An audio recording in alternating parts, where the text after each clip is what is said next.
പിതാവിൻ്റെയും പുത്രൻ്റെയും പരിശുദ്ധാത്മാവിൻ്റെയും നാമത്തിൽ ആമേൻ. എൻ്റെ പ്രിയപ്പെട്ടവരെ, ഇന്ന് ഫെബ്രുവരി 4 ബുധനാഴ്ച. അമ്മേ പരിശുദ്ധ അമ്മേ, അമ്മേ പരിശുദ്ധമേ, ദൈവമാതാവേ, കൃപാസനത്തിലൂടെ ഞങ്ങൾക്കും ഞങ്ങളുടെ ദേശത്തിനും അമ്മ മധ്യസ്ഥം തേടി തന്ന എല്ലാ അനുഗ്രഹങ്ങൾക്കും കൃപകൾക്കും ഞങ്ങളിപ്പോൾ ഹൃദയം നിറഞ്ഞ നന്ദി പറയുന്നു. അമ്മേ പരിശുദ്ധമേ, ദൈവമാതാവേ, 2004 ഡിസംബർ 7 ഉച്ചകഴിഞ്ഞ് 2:30 കൃപാസനത്തിൽ സംഭവിച്ച അമ്മയുടെ പ്രത്യക്ഷപ്പെടലിനെ കുറിച്ച് തിരുസഭയ്ക്ക് സമർപ്പിച്ചിരിക്കുന്ന പഠനരേഖകളുടെ മേൽ സഭാത്മകമായ പഠനം ആരംഭിക്കുവാൻ ഞങ്ങൾ പ്രാർത്ഥിക്കുന്നു. അമ്മേ പരിശുദ്ധമേ, ഭൂസ്വർലോകങ്ങളുടെ രാജ്ഞിയായ അങ്ങേയ്ക്ക് ഭൗമസംരക്ഷണത്തിനായി പ്രപഞ്ചപ്രകൃതിയെ തന്നെ തിരുസഭ പ്രതിഷ്ഠിക്കുവാൻ ഈ പ്രത്യക്ഷീകരണം വഴി ഇടയാക്കണമേ. പരിശുദ്ധമേ, ജപമാല മാതാവേ, സകല കൃപാസനം പ്രാർത്ഥനയോടും ചേർത്ത് ഞങ്ങളിപ്പോൾ പ്രാർത്ഥിക്കുന്ന ഈ കുടുംബത്തിന്റെ പ്രത്യേക നിയോഗം പറ മക്കളെ.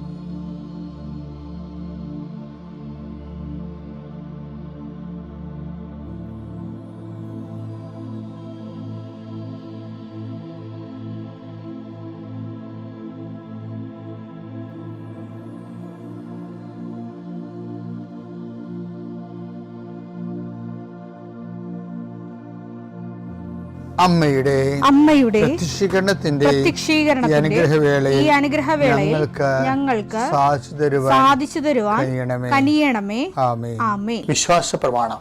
സർവശക്തനായ പിതാവും ആകാശത്തിന്റെയും ഭൂമിയുടെയും സൃഷ്ടാവുമായ ദൈവത്തിൽ ഞാൻ വിശ്വസിക്കുന്നു. അവിടുത്തെ ഏകപുത്രനും ഞങ്ങളുടെ കർത്താവുമായ ഈശോ മിശിഹായിലും ഞാൻ വിശ്വസിക്കുന്നു. ഈ പുത്രൻ പരിശുദ്ധാത്മാവിനാൽ ഗർഭസ്ഥനായി കന്യകാമറിയത്തിൽ നിന്ന് പിറന്ന് പൊന്തിയോസ് പീലാത്തോസിന്റെ കാലത്ത് പീഡകൾ സഹിച്ച് കുരിശിൽ തറയ്ക്കപ്പെട്ട് മരിച്ച് അടക്കപ്പെട്ട് പാതാളങ്ങളിൽ ഇറങ്ങി മരിച്ചവരുടെ ഇടയിൽ നിന്ന് 3-ാം നാൾ ഉയർത്ത് സ്വർഗത്തിലേക്ക് എഴുന്നള്ളി സർവശക്തിയുള്ള പിതാവായ ദൈവത്തിന്റെ വലതുഭാഗത്തിരിക്കുന്നു. അവിടെ നിന്ന് ജീവിക്കുന്നവരെയും മരിച്ചവരെയും വിധിക്കുവാൻ വരുമെന്നും ഞാൻ വിശ്വസിക്കുന്നു. പരിശുദ്ധാത്മാവിലും ഞാൻ വിശ്വസിക്കുന്നു. വിശുദ്ധ കത്തോലിക്കാ സഭയിലും പുണ്യവാന്മാരുടെ ഐക്യത്തിലും പാപങ്ങളുടെ മോചനത്തിലും ശരീരത്തിന്റെ ഉയർപ്പിലും നിത്യമായ ജീവിതത്തിലും ഞാൻ വിശ്വസിക്കുന്നു. ആമേൻ. സുഖസ്ഥനായ ഞങ്ങളുടെ പിതാവേ, അങ്ങയുടെ നാമം പൂജിതമാകണമേ. അങ്ങയുടെ രാജ്യം വരണമേ. അങ്ങയുടെ തിരുമനസ് സ്വർഗത്തിലെ പോലെ ഭൂമിയിലും ആകണമേ. അന്നു വേണ്ടുന്ന ആഹാരം ഇന്ന് ഞങ്ങൾക്ക് തരണമേ. ഞങ്ങളോട് തെറ്റ് ചെയ്യുന്നവരോട് ഞങ്ങൾ ക്ഷമിക്കുന്നത് പോലെ ഞങ്ങളുടെ തെറ്റുകൾ ഞങ്ങളോടും ക്ഷമിക്കണമേ. ഞങ്ങളെ പ്രലോഭനത്തിൽ ഉൾപ്പെടുത്തരുതേ, തിന്മയിൽ ഞങ്ങൾ രക്ഷിക്കണമേ. ആമേൻ. നന്മ നിറഞ്ഞ മറിയമേ, സ്വസ്തി. കർത്താവ് അങ്ങയുടെ കൂടെ സ്ത്രീകളിൽ അങ്ങ് അനുഗ്രഹിക്കപ്പെട്ടവളാകുന്നു. അങ്ങയുടെ ഉദരത്തിൻ ഫലമായി ഈശോ അനുഗ്രഹിക്കപ്പെട്ടവനാകുന്നു. പരിശുദ്ധ മറിയമേ, തമ്പുരാന്റെ അമ്മേ, പാപികളായ ഞങ്ങൾക്ക് വേണ്ടി ഇപ്പോഴും ഞങ്ങളുടെ മരണസമയത്തും തമ്പുരാനോട് അപേക്ഷിക്കണമേ. ആമേൻ. കർത്താവേ, നിന്റെ ഉന്നതമായ നാമത്തിന് സ്തോത്രം ചെയ്യുന്നു. കർത്താവേ, നിന്റെ വിശുദ്ധ പൗരോഹിത്യത്തെ മഹത്വപ്പെടുത്തണമേ. 40 വർഷം ഞാൻ അർപ്പിച്ച കുർബാനയുടെ യോഗ്യതയാൽ കൃപാസ്ഥാനത്താറെ ജീവനോടെ പ്രത്യക്ഷപ്പെട്ട പരിശുദ്ധ അമ്മയുടെ മാധ്യസ്ഥതയിലെ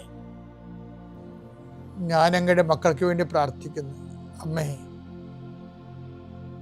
പണിക്ക് പോയിരിക്കുന്ന അപ്പൻ രാത്രി ഭക്ഷണത്തിലുള്ള വകയും കൊണ്ടുവരുമെന്ന് വിചാരിച്ചുകൊണ്ട് അമ്മയും മക്കളും കാത്തിരിക്കണ പോലെ ജീവിതത്തിൻ്റെ ഓരോ വിഷയങ്ങളിൽ ഘടകങ്ങളിലേക്ക് കടന്നു പോകാൻ വേണ്ടി ഈ പ്രാർത്ഥനയും കാത്തിരിക്കുന്ന ആയിരങ്ങളുണ്ട് ഇസ്രായേൽ ലോകം മുഴുവനും. ആ മക്കളെയെല്ലാം ഞാൻ ഈ സമയത്ത് ഓർക്കുന്നു. ഓർത്തുകൊണ്ട് അമ്മയുടെ മധ്യസ്ഥതയിൽ ഈശോയ്ക്ക് മക്കളെ നിങ്ങളെ ഏൽപ്പിക്കുന്നു. കർത്താവ്, ഇന്ന് ആശുപത്രിയിൽ പോകുന്നവരുണ്ട് ഈശോയെ. ഇന്ന് ഓപ്പറേഷന് ഡേറ്റ് ഇട്ടിട്ടുള്ളവരുണ്ട് ഈശോ, അവരെ ഞാൻ ഈശോയ്ക്ക് സമർപ്പിക്കുന്നു. കർത്താവ് അവരെ സന്ധിക്കുകയും സമാധാനിപ്പിക്കുകയും ചെയ്യട്ടെ. ഇന്ന് സ്കാനിങ്ങിന് പോകുന്നവരുണ്ട്, ഇന്ന് ടെസ്റ്റിന് രക്തവും മറ്റു കാര്യങ്ങളും ടെസ്റ്റിന് കൊടുത്ത് റിസൾട്ടിന് പോകുന്നവരുണ്ട്. കർത്താവ് അവർക്കെല്ലാം അനുകൂലമായ റിസൾട്ട് കിട്ടാൻ ഞാൻ മക്കളെ ഈശോ നാമത്തെ ആശീർവദിക്കുന്നു. ഇന്ന് പ്രസവം നിശ്ചയിച്ചിരിക്കുന്നവരുണ്ട്, അത് ഓപ്പറേഷൻ ആകല്ലേ എന്ന് പ്രാർത്ഥിക്കുന്നവരുണ്ട്, ചിലർ ഓപ്പറേഷൻ ആകണമേ എന്ന് പ്രാർത്ഥിക്കുന്നവരുണ്ട്. കർത്താവേ, എന്താർക്കും ഓരോരുത്തരും അനുയോജ്യമായതും അവർക്ക് സന്തോഷം തോന്നണതുമായ കാര്യങ്ങൾ ചെയ്യാൻ നീ അവരെ ഈശോ അവരെ അനുഗ്രഹിക്കണമേ.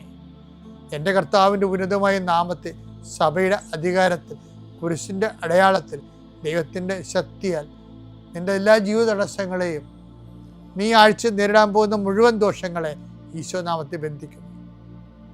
പിതാപുത്രനും പരിശുദ്ധാത്മാശ്വരം നീക്കുവാമേ. എൻ്റെ പ്രിയപ്പെട്ടവരെ, വിശ്വാസ വളർച്ചയെക്കുറിച്ചാണ് നമ്മൾ കഴിഞ്ഞ 2 ദിവസങ്ങളിൽ കണ്ടത്. ഇപ്പോഴും ഞാൻ അതിൻ്റെ ബാക്കി ഭാഗങ്ങൾ പറയുകയാണ്. നിങ്ങളിത് സഹായിക്കുമെന്ന് എനിക്കറിയാം. അതായത് നമ്മളിൽ ദൈവരാജ്യം രൂപപ്പെട്ട് വരുന്നതിൻ്റെ വഴി എന്താണ്? വിശ്വാസമാണ്. വിശ്വാസം വർത്തമാനമാകുമ്പോഴാണ് ദൈവസ്നേഹം വർദ്ധിക്കണം. നമ്മൾ ഇന്നലെ കണ്ടു. ആ ദൈവസ്നേഹം വർദ്ധിക്കുന്നതോടുകൂടി ദൈവരാജ്യം സംജാതമാകും. അപ്പോൾ വിശ്വാസത്തിലൂടെയാണ്. അതുകൊണ്ട് ദൈവരാജ്യത്തിൻ്റെ വളർച്ചയ്ക്ക് വികാരമായി നിൽക്കുന്ന എല്ലാ സ്നേഹരാഹിത്യത്തിൻ്റെ അരൂപികളെക്കുറിച്ച് നമ്മൾ അനുദപിക്കേണ്ടി വരും.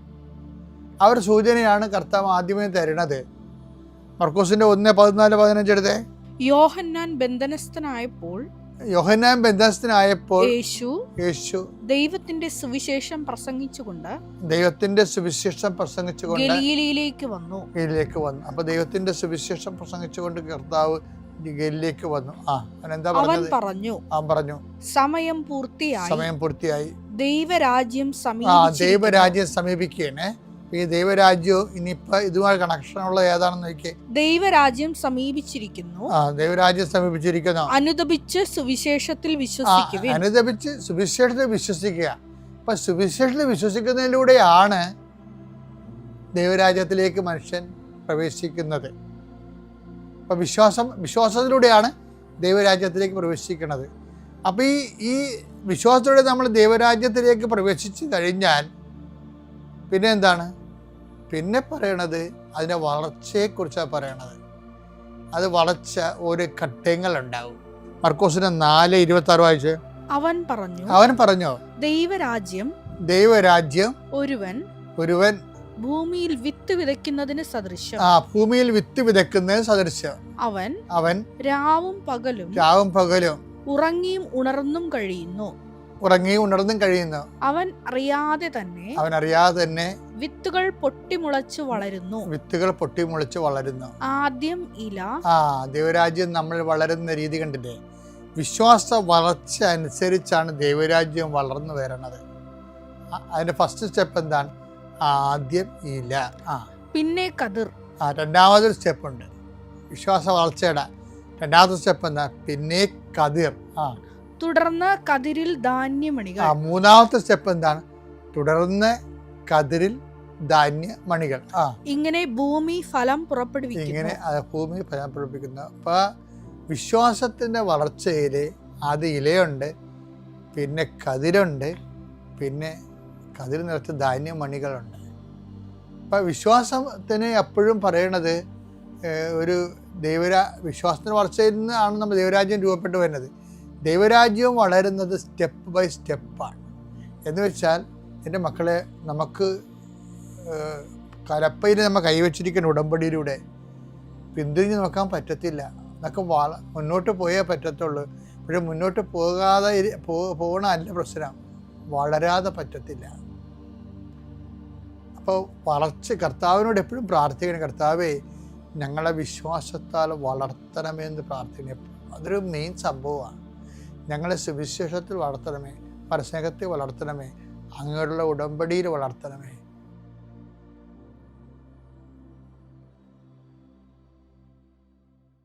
അത്യപൂർവ ദൈവാനുഭവങ്ങൾ ഇനി നിങ്ങൾക്കും സ്വന്തം. ഈ യൂട്യൂബ് ചാനൽ ഇതുവരെ സബ്സ്ക്രൈബ് ചെയ്തിട്ടില്ലെങ്കിൽ ഇപ്പോൾ തന്നെ സബ്സ്ക്രൈബ് ചെയ്യുക. ഈ വീഡിയോ ഇപ്പോൾ തന്നെ നിങ്ങളുടെ സുഹൃത്തുക്കൾക്ക് ഷെയർ ചെയ്തുകൊണ്ട് കർത്താവിൻ്റെ പ്രേക്ഷിതരാകുക.